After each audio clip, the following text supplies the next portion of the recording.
તમારી ડ્રાઇવિંગ સીટની પોઝિશન શું હોવી જોઈએ એ તમે કેવી રીતે નક્કી કરશો? ઘણા જણ ડ્રાઇવિંગ સીટ ખૂબ આગળ રાખે છે, ખાસ કરીને લેડીઝ, અને આ ખૂબ જોખમી છે, કારણ કે ઇમરજન્સી વખતે એરબેગ ખૂબ ફોર્સથી ખુલતી હોય છે અને એના કારણે તમને ચેસ્ટ અને નેકમાં એનાથી ઈજા થઈ શકે છે. અને ડ્રાઇવિંગ સીટ દૂર રાખવાથી સ્ટીયરિંગ અને બ્રેક પરનો કંટ્રોલ તમારે પૂરો રહેતો નથી અને એ ખૂબ જોખમી છે.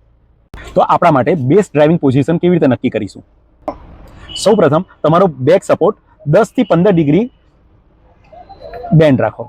એ પછી તમારે સ્ટીયરિંગના ઉપરના ભાગમાં તમારો હાથ રાખવાનો છે અને તમારી સીટ છે એને આગળ કરો. તમારી રિસ્ટ આ જગ્યાએ પહોંચે, આ પોઝિશનમાં તમારી સીટ લાવી દો. ઓકે, આ તમારા માટે બેસ્ટ પોઝિશન છે.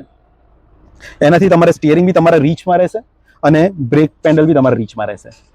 અને એક ફ્રીની સલાહ, જ્યારે બી તમે સિટીમાં ડ્રાઈવ કરતા હો ત્યારે તમારું જે સ્ટીયરિંગ છે એના હાફના ઉપરનો ભાગ છે ત્યાંથી તમે એને પકડો, કે આ રીતે બી પકડી શકો છો. આ વધારે કમાન્ડિંગ રહેશે, એટલે તમારી કંટ્રોલમાં કાર રહેશે. અને જ્યારે તમે હાઈવે પર ચલાવો છો, લોંગ ડ્રાઈવ પર છો, ત્યારે બને ત્યાં સુધી સ્ટીયરિંગ નીચેના ભાગથી પકડો, જેનાથી તમારે સપોર્ટ સારો રહેશે, તમને આર્મ સપોર્ટ બી સારો મળી રહેશે અને તમને હાથ બી નહીં દુખે અને લોંગ ડ્રાઈવમાં તમને થાક બી નહીં લાગે. બેસ્ટ પોઝિશન નક્કી કરો અને સેફ ડ્રાઈવ કરો.